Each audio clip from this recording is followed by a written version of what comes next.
is so very easy. My name is Laura. Ink and Arrow and QT Fabrics have come up with 3 new fabrics. And I'm not talking about the designs. I'm talking about the fabrics. This jacket has been made with Ink and Arrow's organic canvas cotton. So it is a medium to lightweight canvas. It is their color play line and it's perfect for clothing. They also have an organic cotton. This would also be great for clothing, but it could be used for quilting as well. And then another new fabric, which I'm really excited about. It is a cotton linen combination. So it's very crisp like a cotton, but has the beautiful drape of a linen. And if you're wondering how this is going to wash up, this is how it's going to wash up. One of these pieces have been just thrown in the wash machine, thrown in the dryer, and taken out. Not even ironed. You really cannot tell the difference. But it is this one. The drape of this fabric will definitely be nice for quilting, but it is going to be really nice for clothing. You can see how nice it just is going to line up. And if you're wondering if it shrinks, well, here's the piece that was washed. Here's the original. And that is what we're looking at. So I'm excited about using this.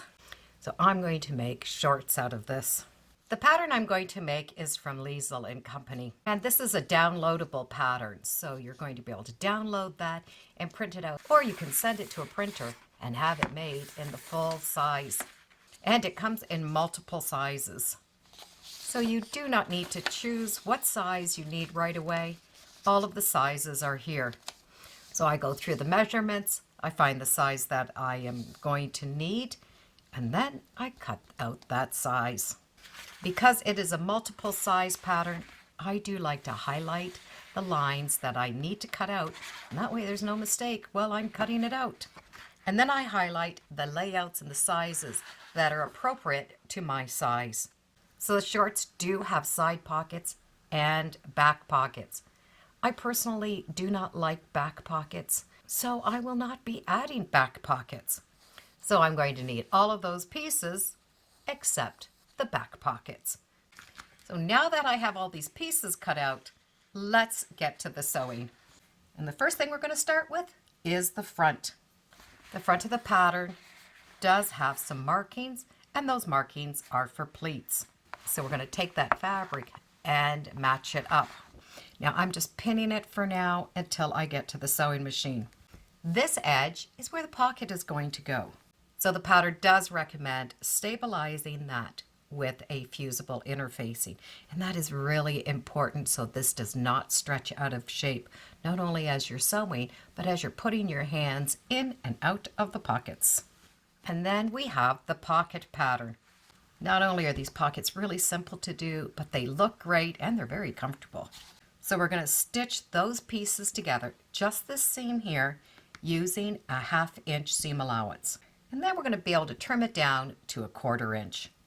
And while I was at the machine, I did do a row of stitching here, just to hold that pleat down. Now I'm going to take this and I'm going to press it to the pocket side. And then I'm going to do a row of stitching, and that's going to hold the seam allowances towards that pocket. I'm going to press it right along that edge. Now we're going to close off the bottom of that pocket. So we're going to take that pocket piece and fold it in half so that the edges are matching. And then we're just going to move that out of the way and do a row of stitching right here along the bottom. Once the bottom of that pocket has been stitched down, we're going to be able to bring this back to the front. So we have that pocket that is now going to line up. We can now do a small row of stitching right here and up here just to hold that pocket in place while we're working on it. So that is all we need to do to prepare that pocket. So once I finish that, the next is back pockets. Now I'm going to be skipping those back pockets. So I'm going to go right to page 11 to continue this. So the next step is matching the front and the backs together. We are going to sew that short seam between our legs and that long seam But I do like to sew this seam first, press it in the direction that I want it to go in, and then I'm going to come back and match and stitch this seam. We have the two pieces sewn together. Now take one piece, turn it right side out, and it is going to slide inside. So those short seams are going to match, and the long side seams are going to match. And the right sides are also matching. So the one leg is now inside of the other leg. Now we're going to be able to stitch all the way around.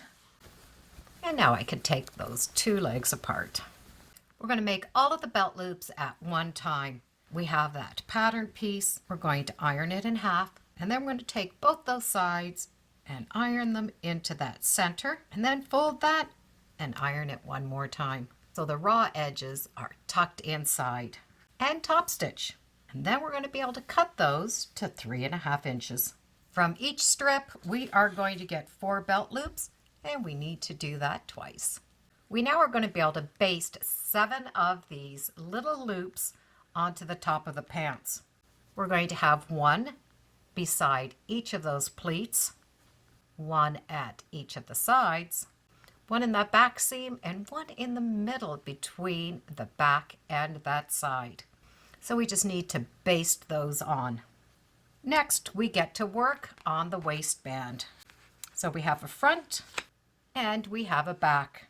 So we're going to be able to take the front and the back and stitch it together along those short seams.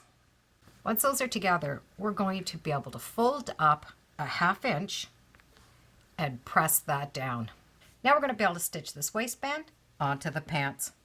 And we're going to take the good side, the edge that is not pressed, and match it to the back. So we have the right side and the wrong sides touching. Match up those notches and the side seams, and we're going to be able to stitch that on. When we look at the front of the pants, we have that waistband stitched on, and we're going to be able to bring that folded pressed edge right along this edge. And we're going to be able to do a row of top stitch all the way around, but we do need to leave a little opening for the elastic to come through. And our belt loops are hanging on the outside. Once we stitch that down, we're going to do a little stitch on these belt loops, a 1/4 inch down. So when that belt loop comes up, it's not coming right to this edge, it's coming a 1/4 inch down. So there's just a little bit of a difference there. We do need to do a row of stitching along the top. And that row of stitching, we need to make sure that it is not going to come into this area where we're going to put that elastic. So in my case, I can only do a 1/2 inch. So depending on the elastic you get, you will be able to adjust that seam. From here, I'm going to be able to stitch this belt loop on. So I'm going to take that belt loop and I'm going to fold it underneath so that the raw edge is underneath, and we will just need to anchor that down with a row of stitching right here along the top. It will be just above that stitching. We can always trim this off after. To do the hem of the pants, we are going to take a 1/2 inch, fold it inside, fold up 1 inch, and stitch right along that edge. Having that tucked in and top stitched gives us a beautiful hem. Now we just need to finish the waistband by finding an elastic that is going to fit you. And then once we have that fitting right, we're going to be able to put that through that little casing and just close up that little seam. So I now have a beautiful pair of cotton linen shorts.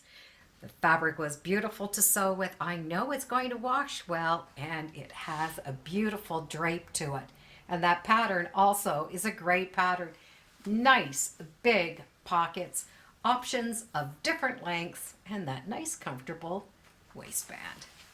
I'll put some links in the description so you can check it out. And as always, thank you for joining me today on Sew Very Easy. Feel free to subscribe. I'm on Facebook, Instagram. I have a newsletter. It's all free under Sew Very Easy. And the last thing the pattern says is to try them on and go for a walk. So I guess I'm going to go for a walk. Bye for now.